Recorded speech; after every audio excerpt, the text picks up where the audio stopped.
Welcome to Pov Farm. Pov Farm is a place where wild animals can go if they are orphaned or injured to have another chance at life. One of the first furry residents we met was our tour guide, Rupert the bear. Rupert! Rupert! This is my boy. This is my boy, Rupert. This is my boy, Rupert. After Rupert's mother died, him and his sister were rescued by Joel.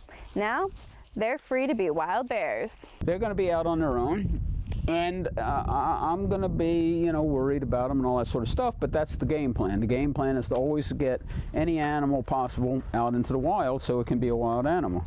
Pov Farm has a total of 350 acres, and Rosenthal says that allows him to provide a unique and safer rehabilitation experience.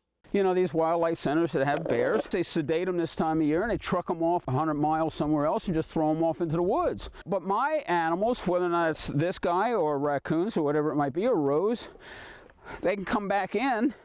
That has allowed for one of the rarest things to happen. A bear Rosenthal raised 4 years ago returned to have her cub in her original enclosure. And here's little CD. Here's little CD.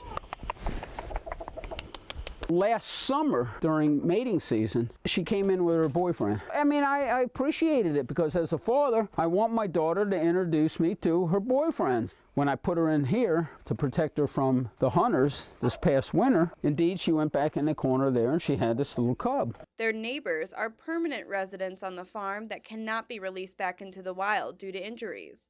From 2 owls who had vehicular collisions to a vulture named Satch that seems to have a very unusual bond with Rosenthal.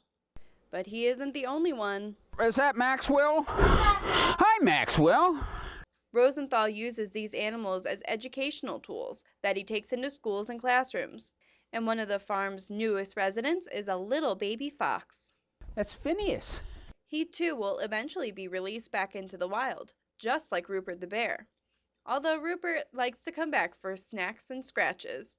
But rescuing wild animals does not come without risks. He grabbed onto my hand and dug his talons right down to the bone. And I'm here alone. I think it took a half hour for me to just wiggle my fingers in there to try to pry his talons out of my hand. But Rosenthal says these risks are worth the rewards. I thought everybody in West Virginia had a bear they went for a hike with. So do you live in West Virginia? Where do you live?